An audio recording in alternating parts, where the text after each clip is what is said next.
భరత్, ఇంకోటి parents అడిగింటే situation ఏంటంటే నీ 9 ఎడ్యుకేషన్‌లో బేసికల్‌గా యంగ్ ఫ్యాకల్టీ ఉందని అంటున్నారు. పేరెంట్స్ అడిగేది సరే సార్ యంగ్ ఫ్యాకల్టీ ప్లస్ ఆ 80 వాళ్ళు మంచి టాలెంటెడ్ ఉంటారు అంటారు. కానీ ఎక్స్‌పీరియన్స్ అనేది మ్యాటర్స్ అనేది వాళ్ళ ఒపీనియన్‌లో ఉంది. ఆ ఎక్స్‌పీరియన్స్ ఫ్యాకల్టీ మీ దగ్గర ఉన్నారా లేదా? నాకు 2 ఆప్షన్స్ ఉన్నాయి. ఇప్పుడు జనరల్‌గా మన హైరింగ్ ప్రాసెస్‌లో ఎక్స్‌పీరియన్స్డ్ టీచర్స్ 40 ఏళ్ల పైన ఎక్స్‌పీరియన్స్ ఉన్న టీచర్స్ అందరూ అప్లై చేస్తూ ఉంటారు. అది సర్వసాధారణం. మాకు 2 ఆప్షన్స్‌లో మేము ఎక్స్‌పీరియన్స్ ఇప్పుడు 40 ఏళ్ల ఎక్స్‌పీరియన్స్ కన్నా కూడా ఒక 5 ఏళ్ల టీచింగ్ ఎక్స్‌పీరియన్స్ ఉండి ఎంపతి ఉన్న టీచర్స్ని తీసుకుంటూ వచ్చామన్నమాట. సో ఈ 9 ఎడ్యుకేషన్ అనే ఆర్గనైజేషన్లో you cannot expect 40 years experienced teachers. నేను చాలా ఓపెన్గా ఆనెస్ట్గా చెప్తున్నాను. బహుశా 40 years ఆర్ 30 years పైబడి ఎక్స్పీరియన్స్ ఉన్నవాళ్ళు, వయసు అనట్లేదు, అంత అనుభవం ఉన్నవాళ్ళు, 30 ఏళ్ల అనుభవం టీచింగ్లో ఉన్నవాళ్ళు బహుశా ఒకరు ఇద్దరు మించి కనపడరు. 5-6 ఏళ్ళ టీచింగ్ ఎక్స్పీరియన్స్ జేఈ పరంగా ఉన్న వాళ్ళు మాత్రమే కనిపిస్తారు. ఇది మేము చేసుకున్న చాయిస్ అనమాట. ఇలా మాకు కావాలి అని మేము చేసుకున్న చాయిస్. అలా చేయడం వల్ల మాకేమవుతుందంటే ఎక్స్పీరియన్స్ కన్నా ఇంపార్టెంట్ ఆస్పెక్ట్ ఒకటి మాకు తెలుస్తుంది. అదేంటంటే ఎంపతి. ఆ దృష్టిలో ఒక మనిషికి హైయెస్ట్ ఫార్మ్ ఆఫ్ నాలెడ్జ్, ఇప్పుడు నేను ఒక టీచర్ని, నేను మ్యాథమెటిక్స్ చెప్తాను, నాకు మ్యాథమెటిక్స్ మీద నాలెడ్జ్ ఉంది, కమాండ్ ఉంది, కానీ దానికన్నా హయ్యర్ ఫార్మ్ ఆఫ్ నాలెడ్జ్ ఏంటి అంటే ఎంపతి. వేరే మనిషి ఎలా ఆలోచిస్తున్నాడు అని నేను ఆలోచించగలిగితే అదే హయ్యెస్ట్ ఫార్మ్ ఆఫ్ నాలెడ్జ్ అన్నది నా ఎంపతి. ఏ టీచర్స్కి అయితే ఉంటుందో, ఏ హ్యూమన్ బీయింగ్స్కి అయితే ఉంటుందో, వాళ్ళ ఎక్స్పీరియన్స్ 40 ఏళ్ళు లేకపోయినా కూడా 5 ఏళ్లే ఉంది, 4 ఏళ్లే ఉంది, స్టిల్ ఎంపతి ఉండడం అనే దాన్ని మేము ఎక్కువ ప్రయారిటైజ్ చేస్తున్నాం అనమాట. సో దట్ స్టూడెంట్ని అర్థం చేసుకోగలిగే క్యాలిబర్ వాళ్ళకు ఉంటుంది ఎంపతి ఉండడం, వాళ్ళలాగా ఆలోచించగలుగుతున్నారు. సో వాళ్ళకి తగిన సొల్యూషన్స్, వాళ్ళకి తగిన సూటబుల్ ఇది చెప్పగలుగుతారు అన్నది మా ఆలోచన అనమాట. సో అందువల్ల ఎక్స్పీరియన్స్డ్ టీచర్స్ కన్నా కూడా మేము యంగ్స్టర్స్ని, ఎంపథెటిక్ టీచర్స్ని, లాజికల్ థింకింగ్ ఉన్న టీచర్స్ని, ఫ్రెండ్లీ టీచర్స్ని ఎక్కువ ఎంకరేజ్ చేస్తున్నాము. ఇన్ఫ్యాక్ట్ లాస్ట్ ఫ్యూ ఇయర్స్గా, లాస్ట్ 3-4 ఏళ్ళగా మేము గమనించింది ఏంటంటే పిల్లలకు కూడా అదే కావాలి. పాతకాలంలో ఒక టీచర్ కమాండ్ చేస్తే మొత్తం 100 మంది సైలెంట్గా ఉండడం అనే వ్యవస్థ వద్దు, స్టూడెంట్స్కి కూడా వద్దు, నాకు తెలిసి పేరెంట్స్కి కూడా అది వద్దు, నాకైతే అసలే వద్దు. ఎలాంటి సిస్టమ్ ఉండాలి అంటే క్లాస్లో 100 మంది ఉండకూడదు, అసలు క్లాస్లో 30 మందో 40 మందో ఉండాలి. ఆ 30 మంది హాయిగా ఒక ఎల్డర్ బ్రదర్తో మాట్లాడినట్టు, సార్ పలానా ప్రాబ్లం ఉంది ఏం చేద్దాం అంటారు అనే ఒక టీం వర్క్ కావాలి. వీళ్ళిద్దరూ ఒక టీం. నేను స్టూడెంట్ని తిట్టడమో, స్టూడెంట్ నన్ను తిట్టుకోవడమో అసలు అది ఉండకూడదు. వీళ్ళిద్దరూ ఒక టీము కలిసి చేయాలి అన్న ఆలోచన ఉంది. అందువల్ల మేము గమనించింది ఏంటంటే యంగ్స్టర్స్ అయితే వాళ్ళని ఈజీగా అర్థం చేసుకోగలుగుతున్నారు. సార్ నేను ఇవాళ ఇన్స్టాగ్రామ్లో ఒక రీల్ చూశాను సార్, దాంట్లో వాడు ఏదో చెప్దాం అనుకుంటుంటాడు స్టూడెంట్, అదేంటో నువ్వు ఇన్స్టాగ్రామ్లో రీల్స్ చూడడం ఏంటి, చదువుకోవచ్చు కదా, నేను తిట్టేయచ్చు వెంటనే, అవునరా నేను కూడా చూశాను, దాంట్లో ఫిజిక్స్ చాలా బ్యూటిఫుల్గా ఉంది అనే డిస్కషన్ నేను ఎంకరేజ్ చేద్దాం అన్నది నా ఆలోచన అనమాట. And it has been highly successful model. స్టూడెంట్స్కి దానివల్ల చాలా ఎక్సలెంట్గా సబ్జెక్ట్ కమ్యూనికేట్ అవుతుంది అండ్ ఎక్కువ రోజులు గుర్తుండేటట్టు కమ్యూనికేట్ అవుతుంది. నేను ఏమనుకుంటానంటే ఎక్స్పీరియన్స్ ఫ్యాకల్టీని తీసుకుంటే వాళ్ళకి ఎక్కువ శాలరీ ఇవ్వాల్సి వస్తుందేమో రైట్ అని నేను అనుకోవచ్చా? ఆనెస్ట్గా చెప్పాలంటే ఐఐటియన్స్కి ఎక్కువ శాలరీ ఇవ్వాల్సి వస్తుంది. ఎందుకంటే మీకు తెలియదు కాదు, ఐఐటి నుంచి గ్రాడ్యుయేట్ అయిన తర్వాత వాళ్ళకి ఎలాంటి ప్యాకేజెస్ ఉంటాయి, ఎలాంటివి వదులుకొని టీచింగ్లోకి వస్తున్నారో మీకు తెలుసు. సరే ప్యాషన్తో టీచింగ్లోకి వచ్చారు, బాగానే ఉంది, కానీ ఫైనాన్షియల్లీ వాళ్ళు సాటిస్ఫై అవ్వకపోతే వాళ్ళ మైండ్లో, మనకైనా కూడా వాళ్ళ మైండ్లో అరే నేను ఇది కాకుండా అది చేస్తూ ఉంటే నాకు ఇంకా కాస్త ఎక్కువ డబ్బులు వస్తాయి కదా అనే ఒక ఎప్పుడు అది లాగుతూ ఉంటుంది. అది లాగుతూ ఉండడం వల్ల వాళ్ళు ఇక్కడ జస్టిస్ చేయలేరు. సో ఆ శాలరీ ప్యాకేజెస్ని మనం మ్యాచ్ చేయాల్సిందే, లేదంటే ఏముంది నెల రోజులు చేస్తారు వెళ్ళిపోతారు. 13 ఏళ్ళు ఒక టీచర్ ఉన్నారు, అది కూడా ఐఐటిఎన్, అది కూడా ఎన్నో offers India wide, world wide, in fact globally reputed companies నుంచి వాళ్ళకి ఆఫర్స్ వస్తున్నా కూడా ఉన్నాడు అంటే ఇంకా ప్యాషన్, ఫైనాన్షియల్ నీడ్స్ సాటిస్ఫై అవ్వాలి కదా. అసలు నాకు ప్యాషన్ ఉంటే తిండి పెట్టదుగా, ఫ్యామిలీస్ ఉంటాయి అందరికీ. సో ఎక్స్పీరియన్స్డ్ ఫ్యాకల్టీతో ఆన్ పార్గా ఇన్ఫ్యాక్ట్ వాళ్ళకన్నా ఎక్కువగానే ఇవ్వాల్సి వస్తుంది. But I think that is what they deserve. వాళ్ళు అది డిజర్వ్ చేస్తారు. ఇది ఒక చాయిస్ బేసికలీ. ఎక్స్పీరియన్స్డ్ ఫ్యాకల్టీకి వయసులో కూడా పెద్దగా ఉంటారు వాళ్ళు. నువ్వేమంటున్నావు అంటే బ్రదర్ ఆర్ ఫ్రెండ్ అంటున్నావు కదా, పేరెంట్ లాగా ఆ ఎక్స్పీరియన్స్డ్ ఫ్యాకల్టీ స్టూడెంట్స్ ఇంకా మెంటర్ చేస్తే ఇంకా చాలా బాగుంటది కదా. పేరెంట్ ఉన్నారు ఆల్రెడీ. మేమేం ఆలోచిస్తున్నామంటే పేరెంట్ లాంటి మైండ్ సెట్ కోసం అందరి పేరెంట్స్ మన గురించి ఏం కావాలో అవన్నీ చేయడానికి రెడీగా ఉన్నారు. కానీ because of the generation gap, right, ఇప్పుడు ర్యాపిడ్గా టెక్నాలజీలో ర్యాపిడ్గా గ్రోత్లో చేంజెస్ వస్తున్నాయి. మొన్న ఇక్కడ చదివాను, ఒక 1950కి 1970కి పెద్దగా తేడా లేదు, రైట్, 1950కి 70కి పెద్దగా తేడా లేదు, 20 years difference. ఏజ్ పరంగా. కానీ టెక్నాలజీ పరంగా లేకపోతే బయట జరుగుతున్న విషయాలు పెద్దగా డిఫరెన్స్ లేదు. 1970కి 1980కి కూడా పెద్దగా డిఫరెన్స్ లేదు. కానీ 2005కి 2006కి చాలా డిఫరెన్స్ ఉంది. 2025కి 2026కి చాలా, 2023లో ఏఐ లేదు, చాట్ జీపీటీ అనేది లేదు, ఇవాళ ఉంది. అంత ర్యాపిడ్ చేంజెస్ జరుగుతూ ఉన్నప్పుడు స్టూడెంట్ కూడా అలాగే పెరుగుతాడు కదా. ఇప్పుడు ఇవాళ రేపు 7-year-olds 8-year-olds చాట్ జీపీటీ మీద వర్క్ చేయగలుగుతున్నారు. వాడు చేసేటట్టు నేను చేయలేకపోయాను అనుకో, I cannot inspire him. So నేను ఏదో లీగ్ లో ఉంటాను, వాడు ఏదో లీగ్ లో ఉంటాడు, నేను ఓన్లీ మ్యాథ్స్ కి మాత్రమే లిమిట్ అవుతుంది. అలా ఉండకూడదు అన్నది మా ఆలోచన.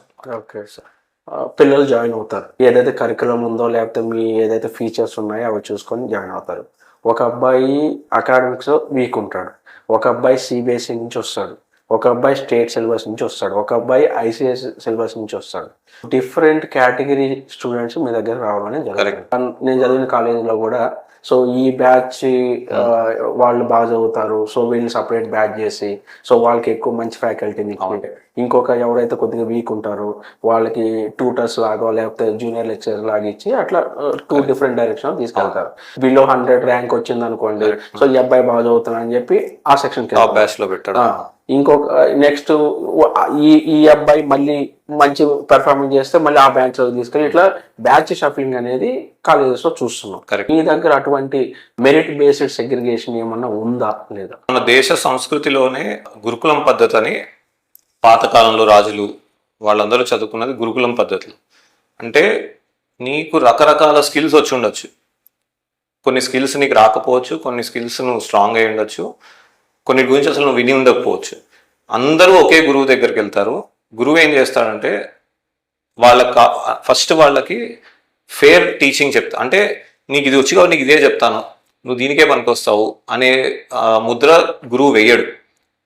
సిమిలర్ సిస్టమ్ మనం తీసుకురావడానికి ట్రై చేస్తున్నాం అనమాట. అంటే ఒక డే, ఒక రెగ్యులర్ వర్కింగ్ డే 2 partsగా డివైడ్ అవుతుంది. First part is teaching hours, second part is working sessions. Teaching అవర్స్లో ప్రతి స్టూడెంట్, నేను నమ్మేది ఏంటంటే ప్రతి స్టూడెంట్ యొక్క అంబిషన్స్, ఎవరివి అంబిషన్స్ తక్కువ ఉండవు. ఆబ్వియస్లీ మనం అందరం హై అంబిషన్స్ పెట్టుకుందామని. సో నువ్వు ఈ బ్యాచ్కే పనికొస్తావు, నువ్వు ఈ బ్యాచ్లో కూర్చొని ఈ తక్కువ టీచర్ యొక్క క్లాసే వినాలి అనే ముద్ర మేము వెయ్యం. అందరికీ టీచింగ్ అనేది ఈక్వల్గా సమానంగా వెళ్తుంది. సేమ్ టీచర్, నేను మ్యాథమెటిక్స్ చెప్తున్నాను అంటే మొత్తం ఆల్రెడీ ఫాస్ట్గా నిమిషంలోనే అర్థమయ్యేవాడికి నేనే చెప్తాను, చాలా స్లోగా అర్థమయ్యేవాడికి నేనే చెప్తాను. This is fairness in teaching. ఈ మార్నింగ్ టీచింగ్ అవర్స్ అయిపోయిన తర్వాత equally important are second part, that is working sessions. అందులో ఏమవుతుందంటే we follow something called S A differential learning system. Again roots back to మన ఓల్డర్ డేస్ గురుకులం పద్ధతి. Differential learning system అంటే ఏంటంటే స్టూడెంట్కి తగ్గట్టుగా వాళ్ళ చేత వర్క్ చేయించడం. ఒకడు పలానా ఎగ్జామ్స్ పలానా లెవెల్లో ఉన్నాడు, వాడు నెక్స్ట్ స్టెప్కి వెళ్ళాలి. ఇంకోటి ఆల్రెడీ ఎక్కడో ఉన్నాడు, వాడు అక్కడ నుంచి నెక్స్ట్ స్టెప్కి వెళ్ళాలి. సో వీళ్ళకి తగ్గట్టుగా వీళ్ళకి అసైన్మెంట్స్ ఉంటాయి, వాళ్ళకి తగ్గట్టుగా వాళ్ళకి అసైన్మెంట్స్ ఉంటాయి. ఇప్పుడు ఉన్న పద్ధతి ఏంటి అంటే చాలా కాలేజెస్లో ఒక టాప్ బ్యాచ్ పెట్టి ఆ టాప్ బ్యాచ్కి బెస్ట్ టీచర్స్ని ఇవ్వడము. ఇది ఎలా ఉందంటే ఆల్రెడీ ఆరోగ్యంగా ఉన్న వాడికి మందులు ఇవ్వడం, ఆరోగ్యంగా లేని వాడికి పట్టించుకోకపోవడం. కాదు కదా అసలు. అలా చేయడం వల్ల ఏమవుతుంది, టీచర్కి ఈజీ అవుతుంది, నో డౌట్. అందరూ సేమ్ టైప్ ఆఫ్ స్టూడెంట్స్ ఒక దగ్గర ఉండి టాప్ టీచర్ నుండి టాప్ బ్యాచ్ చెప్పేసుకోమంటే చాలా సింపుల్ ఉంటుంది. కష్టం ఎప్పుడు వస్తుంది, టీచర్కి అన్ని రకాల స్టూడెంట్స్ క్లాస్లో ఉన్నప్పుడు టీచర్కి కష్టం, కానీ అది స్టూడెంట్కి బెనిఫిషియల్. ఎందుకంటే ఒకరి నుంచి ఒకరు నేర్చుకుంటారు, డౌట్ క్లారిఫికేషన్స్ బెటర్గా జరుగుతాయి. ఐఐటీస్లో ఎంతమంది మస్తాన్ 1% అంతే కదా, 14 లక్షల మంది రాస్తే దాదాపు 19,000 సీట్స్ ఉన్నాయి. 1%, మెజారిటీ 99%ఏ కదా. మెజారిటీ ఐఐటీస్లో రాకపోయే అవకాశం ఉన్న వాళ్ళే ఎక్కువ మంది ఉన్నారు. వాడికి న్యాయం జరగాలన్నది ఆలోచన. అందువల్ల బ్యాచ్ సెగ్రిగేషన్ అనేది అసలు చేయం. కానీ వర్కింగ్ సెషన్స్లో 1-on-1 డిస్కషన్స్లో వాళ్ళకి సూటబుల్ వర్కే ఇస్తాం అనమాట. ఎవరికైతే ఆల్రెడీ వర్క్ చేసేసుకోగలుగుతున్నారో వాళ్ళకు ఒక అసైన్మెంట్ టెక్స్ట్ బుక్, ఎవరికైతే వర్క్ చేయలేకపోతున్నారో వాళ్ళకి టీచర్. దానివల్ల ఏమవుతుందంటే చేయలేని వాడు బెటర్ అవుతూ ఉంటాడు, చేయగలిగేవాడు బెటర్ అవుతూ ఉంటాడు. నువ్వు చెప్పిన పద్ధతిలో ఏముందంటే చేయలేని వాడిని వదిలేస్తున్నాం మనం. అంటే అరే నువ్వు ఇంతే చేయగలుగుతున్నావు కదా, సరే నువ్వు ఇంతే చేయి, నీకు తక్కువ టీచర్స్నే ఇస్తా, సో నిన్ను నేను పెద్దగా ఫోకస్ చేయను, వాడు బాగా చేస్తున్నాడు కాబట్టి నేను వాడి మీదనే ఫోకస్ చేస్తా. ఆ బాగా చేసే వాళ్ళు 1% బెనిఫిట్ అవుతారు, ఈ 99% కూడా బెనిఫిట్ అవ్వాలి, వాళ్ళందరూ కూడా మంచి యూనివర్సిటీస్కి వెళ్ళాలి అన్నది ఆలోచన అనమాట. Morning sessions no segregation, teaching అంతా సేమ్. ఆఫ్టర్నూన్ సెషన్స్లో అప్పుడు కూడా బ్యాచెస్, వేరే వేరే బ్యాచెస్ ఏంటి, ఇవాళ బాగా చేసేవాడు రేపు బాగా చేయలేకపోవచ్చు, ఆర్ వైస్ వర్సా, అది కంటిన్యూస్ జరుగుతుంటుంది మన అందరి కెరీర్స్లో కూడా. ఆ రోజుని బట్టి ఆ సిచ్యువేషన్ని బట్టి వాడికి వర్క్ ఇవ్వడం జరుగుతుంది. సో దానివల్ల రిజల్ట్స్ ఇంకా బెటర్గా ఉన్నాయి. మెరిట్ బేస్డ్ సెగ్రిగేషన్ లేదంటున్నాం. నిజంగా ఇప్పుడున్న స్టూడెంట్స్ కానీ అటువంటి ఎన్విరాన్మెంటే కావాల్సి ఉంటుంది. స్టూడెంట్ కూడా ఆ ఎన్విరాన్మెంట్ క్రియేట్ చేసినప్పుడు ఏమవుతుందంటే ఈ కంపారిజన్ అనేది రాదు. అబ్బాయి బాగా చదువుతున్నాడు కాబట్టి ఆ అబ్బాయి మీద ఫోకస్ పెట్టారు, నా మీద ఫోకస్ చేయట్లేదని ఒక డిమోరలైజ్ అయ్యే సిచ్యువేషన్ ఉంటుంది. ఆ సిచ్యువేషన్ లేకుండా ఇద్దరిని క్యాటర్ చేసుకుంటూ బ్యాలెన్స్ చేస్తున్నందుకు కూడా నిజంగా నేను చాలా హ్యాపీగా ఫీల్ అవుతున్నాను. జాయిన్ అయిన తర్వాత ఒక పేరెంట్ కూడా ఎక్స్పెక్ట్ చేస్తాడు కదా, ఏమనంటే ఇప్పుడు నా పిల్లవాడు కొద్దిగా వీక్ ఉన్నా, అంటే పేరెంట్స్కి ప్రతిదీ తెలుస్తుంటుంది వీక్ ఉన్నాడా స్ట్రాంగ్ ఉన్నాడని. మీ దగ్గర జాయిన్ చేసిన తర్వాత ఏదైనా ఒక ఎగ్జాంపుల్ లాగా తీసుకొని, సో అట్లా వీక్ ఉన్న అబ్బాయి తర్వాత అడ్వాన్స్ కొట్టిన పిల్లలు ఎవరైనా ఉన్నారు? అలాంటి కేసెస్ చాలా ఉన్నాయి మస్తాన్, కానీ ఆ క్రెడిట్ మొత్తం నేను కాలేజ్కే ఇవ్వను, క్రెడిట్ స్టూడెంట్ది కూడా. ఒక మంచి ఎన్వైరన్మెంట్లో ఉన్నంత మాత్రాన ప్రతి ఒక్కళ్ళు గ్రో అవ్వరు. ఆ ఎన్వైరన్మెంట్ని యూటిలైజ్ చేసుకోవాలి, దానికి తగ్గట్టుగా వర్క్ చేయాలి, దానికి తగ్గట్టుగా ఇచ్చేయాలి. న్యూమరస్ కేసెస్, మొన్న most recent 2025 JEE advanced example కూడా ఇస్తాను. 2023లో 10th అయిపోయి విత్ 71% ఇన్ ఐసిఎస్సి బోర్డ్. 71% అంటే పెద్ద గొప్ప పర్సెంటేజ్ కాదు, frankly speaking. Ordinary or maybe little less than ordinary. చేసిన తర్వాత సో ఇక్కడ మనకి 2 మార్గాలు ఉన్నాయి. ఇందాక మనం డిస్కస్ చేసుకున్నట్టు, నీకు 71% వచ్చింది కదా, నువ్వు ఐఐటికి సూట్ అవ్వవు, నువ్వు ఈ బ్యాచ్లో ఉండు, నీకు ఎంసెట్ టీచర్స్ వస్తారు, ఎంసెట్ క్లాసెస్ అవుతాయి అంటే వాడు అక్కడ అదే జరిగేది. ఆ ఏజ్ ఎలాంటిదంటే మనలాంటి వాళ్ళు, ఒక టీచర్ లేకపోతే ఒక ఇన్స్పైరింగ్ పొజిషన్లో ఉన్న ఒక పర్సన్ నువ్వు దీనికే పనికొస్తావు అని చెప్పడం వల్ల ఆ ఏజ్ పిల్లలు నమ్మేస్తారు. ఒకసారి నీకు ఆ మాట చెప్తే నువ్వు దీనికే పనికి వస్తావు అంటే నువ్వు నమ్మకపోవచ్చు, నీ ఏజ్ అండ్ మెచ్యూరిటీ వాళ్ళు నమ్మేస్తారు, వాళ్ళు చిన్నపిల్లలు కాబట్టి. అలా చెప్పకుండా వాళ్ళని పాజిటివిటీ క్రియేట్ చేసి, అరే నీకు ఇందులో స్ట్రెంత్ ఉంది కదా, ఇది చేయొచ్చు కదా, ఇది స్ట్రెంత్ ఉంది కదా. అది 71% వచ్చిన అబ్బాయి కేసు చెప్పాను కదా, స్లోగా బిల్డ్ అయ్యి సబ్జెక్ట్ మీద ఇంట్రెస్ట్ వచ్చింది, ఫస్ట్ స్టెప్. దాని తర్వాత పేరెంట్స్ కూడా ఆశ్చర్యపోయారు, మేము ఆశ్చర్యపోయాము. వాడికి చెప్పాల్సిన అవసరం లేకుండా వర్క్ చేస్తూ ఉండేవాడు. ఫోన్ తగ్గిపోయింది, ఫోన్ వాడకం, టీవీ వాడకం అన్నీ తగ్గిపోయాయి, వర్క్ చేయడం మొదలు పెట్టాడు. మొన్న most recently placed in IIT Guwahati. ఇలాంటి అంటే ఒక ఎక్సెప్షన్ కేసు కాదు, అలాంటి కేసెస్ ఎన్నో మన చుట్టూ ఎంతమందికి ఉంటుంది. మనం కూడా అనుకుంటుంటాం, చాలా మంది మనం చదువుకునేటప్పుడు కూడా చాలా మంది అరే వీడికి ఎలా వచ్చిందిరా ఐఐటి, అసలు ఐఐటి అంటే ఏదో కదా, వీడి 10th క్లాస్ వరకు ఏం లేదు కదా, వాడు హార్డ్ వర్క్ చేశాడు, వాడు కరెక్ట్ ఎన్వైరన్మెంట్లోకి వెళ్ళాడు. అలా ఎంతో మంది ఉంటారు మన చుట్టూ, అదే వీడు ఎలా చేశాడు ఇది అని మనం అనుకుంటుంటాం ఎన్నో విషయాల్లో. ఎందుకు అంటే ఆ లాస్ట్ 2 years ఏదైతే ఉందో వాడు హార్డ్ వర్క్ చేశాడు, వాడు కరెక్ట్ ఎన్వైరన్మెంట్లో కరెక్ట్ చేతుల్లో పడ్డాడు, కరెక్ట్ ప్యాటర్న్స్ వాడి మీద అప్లై అయ్యాయి, and he has crack that exam. అలాంటి ఎన్నో న్యూమరస్ ఎగ్జాంపుల్స్ మన దగ్గర ఉన్నాయి. అది జరుగుతున్న కొద్దీ మాకు ఇంకా మోటివేషన్ వస్తుంది, ఓకే మనం చేసే పద్ధతి కరెక్టే అనే ఇంకా మోటివేటింగ్ అనిపిస్తుంది అనమాట.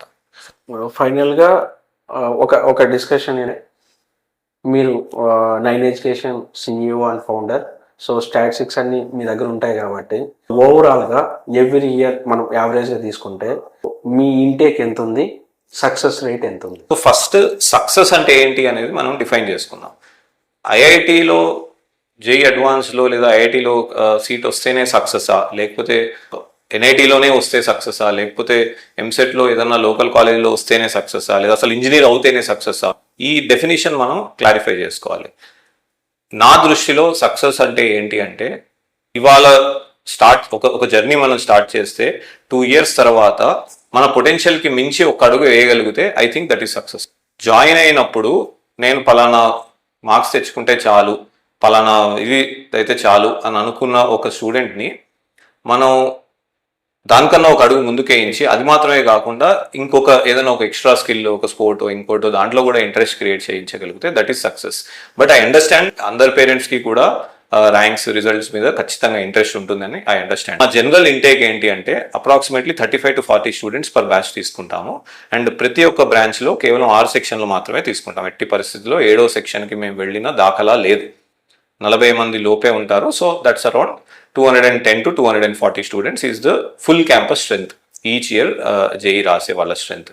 దాంట్లో దాదాపు 72 to 75% జస్ట్ లాస్ట్ ఇయర్ మనం చూసుకుంటే టాప్ గ్రేడ్ యూనివర్సిటీస్, ఐఐటీస్ కానివ్వండి, ఎన్ఐటీస్ కానివ్వండి, బిట్స్, విఐటి, అమృత యూనివర్సిటీ ఇలాంటి టాప్ మోస్ట్ యూనివర్సిటీస్కి వెళ్ళిన వాళ్ళ సంఖ్య 72 to 75% ఉంటుంది.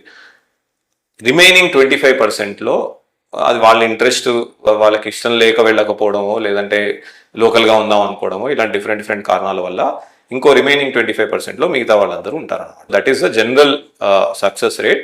ఐఐటీస్ మాత్రమే సక్సెస్ రేట్ చూసుకుంటే it is somewhere between 8 to 12%. ప్రతి 100 మందిలో 8 నుంచి 10-12 మంది మధ్యలో ఐఐటీస్ వస్తాయి అన్ని categories. That is 8 to 10 times higher than the national average. Because national average is only 1% or even less than 1%. So that is 8 to 10 times because proper coaching, curriculum ఇదంతా ఉంటాయి కాబట్టి we are able to increase that percentage by 8 times, 8 to 10 times.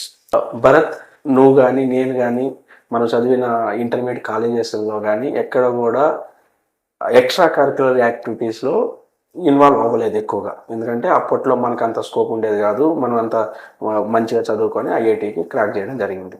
మీ దగ్గర extra curricular యాక్టివిటీస్కి సంబంధించిన activities కానీ ఉన్నాయా? లేదంటే లేదు అప్పుడు మనం చదివినట్టే అదే విధంగా పిల్లల్ని అంటే ఓన్లీ అకాడ్స్ లాగా చేస్తున్నారా? ఇవాళ నేను గమనిస్తున్నది ఏంటంటే మస్తాన్, ఎక్స్ట్రా కరిక్యులర్స్ వల్ల అకాడమికల్గా కూడా బూస్ట్ వస్తుంది పిల్లలకి. అంటే వాళ్ళ మైండ్ ఫ్రీగా అయ్యి చదవడానికి ఇంకా దోహదపడుతుంది. Every third Saturday depending on the branch, ఒక రోజు అటు ఇటుగా every third Saturday complete sports డేకి డెడికేట్ చేసాం అనమాట. ఫుల్ డే ఓన్లీ స్పోర్ట్స్ ఉంటాయి. స్టూడెంట్స్, ఇందాక నేను చెప్పినట్టు స్టూడెంట్స్ టీచర్స్ కలిసి ఆడడము ఇవన్నీ. ఇది for sports. Different communication skills activities ఉంటాయి. ఫర్ ఎగ్జాంపుల్ డిబేట్స్ కానీ, గ్రూప్ డిస్కషన్స్ కానీ, ఇవన్నీ different activities once in a week ఉంటాయి. సో దట్ స్టూడెంట్కి 10 మంది ముందు భయం లేకుండా భయం పోగొట్టే మార్గం అనమాట. దెన్ ఇదే కాకుండా వాళ్ళకి ఇంకేమన్నా స్కిల్స్ ఉండొచ్చు. ఫర్ ఎగ్జాంపుల్ వాళ్ళకి పాటలు పాడడం రావచ్చు, డాన్స్ రావచ్చు, మ్యాజిక్ ట్రిక్స్ రావచ్చు. సో ఇవన్నీ ఎగ్జిబిట్ చేయడం కోసం డిఫరెంట్ యాక్టివిటీస్ ఆర్గనైజ్ చేస్తుంటాం. ఇవన్నీ వాళ్ళకు ఒక స్ట్రెస్ రిలీఫ్ లాగా యూజ్ అవుతున్నాయి. అంటే మనం ఏదో ఒక నేషనల్ లెవెల్ పార్టిసిపెంట్స్ని క్రియేట్ చేస్తున్నాం అని కాదు, వాళ్ళ స్ట్రెస్ రిలీఫ్ కోసం అనమాట. ముఖ్య ఉద్దేశం అది, రైట్? అది వాళ్ళ అకాడమిక్స్కి తోడ్పడుతుంది, ఇంకా పుష్ చేస్తుంది వాళ్ళని. అందువల్ల ఇది చేయడం వెనకాల కారణం అదే. యాక్టివిటీస్ చేపిస్తున్నారు ఇట్లా. సో ఇందాక చెప్పినట్టు sports day, full day sports, cricket, football, basketball, badminton, ఇలా డిఫరెంట్ స్పోర్ట్స్ ఉంటాయి. ఇది కాకుండా మ్యూజిక్ క్లబ్ ఉంటుంది, వేర్ జామింగ్ సెషన్స్ ఉంటాయి. అంటే వాళ్ళ గిటార్ వచ్చు, లేదా కీబోర్డ్ వచ్చు, లేదంటే వోకల్స్ ఉన్నాయి. ఇవి ఏమున్నా కూడా వాళ్ళు ఎగ్జిబిట్ చేసుకోవచ్చు, ప్రాక్టీస్ చేసుకోవచ్చు. అది కాకుండా డాన్స్ సెషన్స్ ఉన్నాయి, స్కిట్స్ జరుగుతుంటాయి. ఇవి కాకుండా కమ్యూనికేషన్ స్కిల్స్ మీద సెషన్స్ ఉంటాయి. మాకున్న పరిధిలో ఇవి అంటే 95% ఓరియంటేషన్ ఈజ్ టువర్డ్స్ అకాడమిక్స్. నేను చెప్తుంటే ఇన్ని ఉంటాయా అని అనిపించవచ్చు, కానీ అన్నీ ఏమి ఉండవు. ఫ్రాంక్లీ స్పీకింగ్, అంటే మరీ ఎక్కువ ఉంటాయని అనుకోకండి. 95% ఓరియంటేషన్ అకాడమిక్స్కే ఉంటుంది. ఇది చేసేది కూడా అకాడమిక్స్కి హెల్ప్ అవ్వాలి కాబట్టి, దాని వెనకాల ఉన్న తర్కం అది. అకాడమిక్స్కి హెల్ప్ అవుతుంది అన్న ఉద్దేశంతో ఇవి కూడా చేస్తూ ఉన్నాం అనమాట. సో ఇవి మనం చేసే